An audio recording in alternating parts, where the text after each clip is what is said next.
मेरे लिए ये कोई आसान कदम नहीं था। सुनने में आ रहा है कि ऐसा कोई नैरेटिव बिल्ड करने की कोशिश की जा रही है कि जिन्होंने ईडी के दबाव में कर दिया, सीबीआई के दबाव में कर दिया, कि मैंने आज तक किसी के दबाव में आके कोई काम नहीं किया। जिन वैल्यूज के लिए आम आदमी पार्टी ज्वाइन की, अगर वो बिल्कुल कॉम्प्रोमाइज्ड होते हुए अगर देखने को मिली तो फिर कहीं ना कहीं पीड़ा एक आम आदमी की सेवा करने के लिए जुड़े थे, वो आम आदमी से मेरे ख्याल से सब वो लोग खास हो गए हैं। कोई सरकार अगर लगातार हर छोटे विषय पे, हर बड़े विषय पे अगर केंद्र सरकार के साथ पूरा समय, चाहे उसके मंत्री हैं चाहे चीफ मिनिस्टर हैं, अगर पूरा समय अगर वो लड़ाई में निकालेंगे तो मेरे ख्याल से दिल्ली का विकास नहीं हो सकता।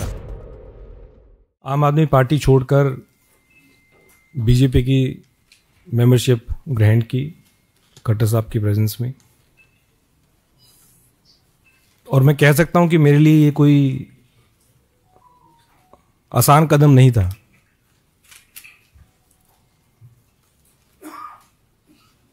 अन्ना जी के दिन से हम पार्टी से जुड़े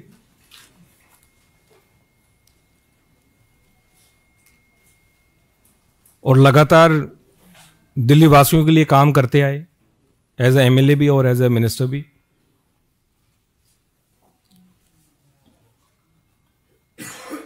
और सही पूछे तो कुछ लोग सोचते होंगे कि ये ओवरनाइट कुछ डिसीजन हो गया या किसी के दबाव में ये मैंने निर्णय लिया।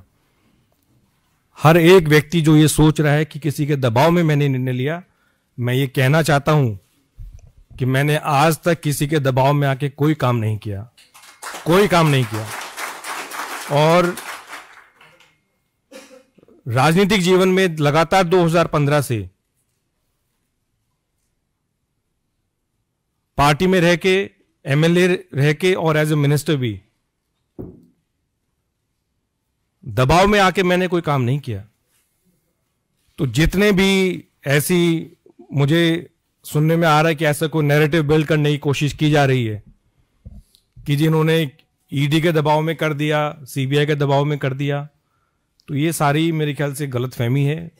इस प्रकार का नैरेटिव बिल्ड किया जा रहा है और ये कोई एक दिन का निर्णय नहीं है। मैं तो पेशे से वकील हूं, वकालत छोड़ के हम आम आदमी पार्टी से जुड़े अन्ना जी के टाइम से, और मेरे ख्याल से केवल मैं नहीं था, हजारों लाखों कार्यकर्ता लोगों ने अपनी नौकरी छोड़ी, अपना काम छोड़ा और एक विचारधारा से जुड़े, एक पार्टी से जुड़े, क्योंकि उन्होंने उस पार्टी में एक उम्मीद देखी, एक व्यक्ति में उनको उम्मीद दिखी। उस विचारधारा से वो जुड़े और मैं भी जुड़ा और लगातार दिल्ली वासियों की सेवा करने के मकसद से मैं जुड़ा पार्टी में। राजनीति करने का मेरा और कोई मकसद नहीं था, लेकिन केवल अगर कोई मकसद था तो सिर्फ लोगों की सेवा करना और दिल्ली का हम किस प्रकार से विकास कर सकें, उस मकसद के लिए हम जुड़े। लेकिन जब अपनी आंखों के सामने अगर जिन वैल्यूज के लिए हम इकट्ठा आए, जिन वैल्यूज के लिए आम आदमी पार्टी ज्वाइन की, अगर वो बिल्कुल कॉम्प्रोमाइज्ड होते हुए अगर देखने को मिली तो फिर कहीं ना कहीं पीड़ा। और ये मेरे शब्द हो सकते हैं, लेकिन मैं गारंटी के साथ कहता हूं कि इन शब्दों के पीछे वो लाखों हजारों कार्यकर्ताओं की आवाज है, वो भावना है कि जिस मकसद के लिए वो जुड़े थे वो आज उनको नजर नहीं आ रहा। एक आम आदमी की सेवा करने के लिए जुड़े थे, वो आम आदमी से मेरे ख्याल से सब वो लोग खास हो गए हैं। मैंने अपने पत्र के माध्यम से जो किन कारणों से मैं आम आदमी पार्टी छोड़ी, वो मैं उसके बारे में कुछ ज़्यादा नहीं कहूँगा। मैंने अपने पत्रों के माध्यम से सारी चीज़ें लिख दी हैं, लेकिन इतना ज़रूर मैं कह सकता हूँ कि अगर कोई सरकार अगर लगातार हर छोटे विषय पे, हर बड़े विषय पे अगर केंद्र सरकार के साथ पूरा समय, चाहे उसके मंत्री हैं चाहे चीफ मिनिस्टर हैं, अगर पूरा समय अगर वो लड़ाई में निकालेंगे तो मेरे ख्याल से दिल्ली का विकास नहीं हो सकता। दिल्ली का विकास अगर हमें करना है तो अपने अच्छे संबंध बना के रखने ज़रूरी हैं।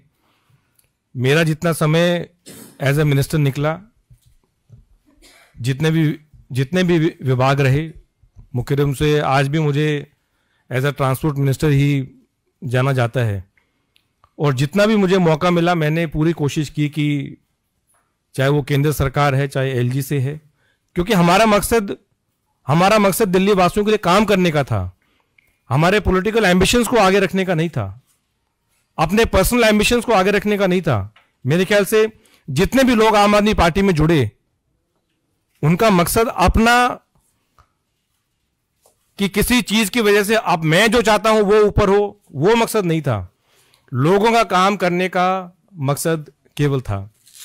और मुझे पूरा यकीन है कि अगर दिल्ली का विकास अगर वाकई में हो सकता है तो फिर वो केंद्र में जो बीजेपी की सरकार है उसके साथ कंधे से कंधा मिला के एक मजबूती के साथ आगे बढ़ के उसका विकास हो सकता है। और यही कारण रहे कि मैं बीजेपी के परिवार से जुड़ा हूं आज। मेरा मकसद, मैं फिर रिपीट कर रहा हूं, मेरा मकसद केवल राजनीति में, मैंने जब प्रैक्टिस छोड़ के जब राजनीति ज्वाइन की तब भी मेरा मकसद था कि लोगों के लिए, दिल्ली वासियों के लिए और देशवासियों के लिए कैसे काम किया जाए।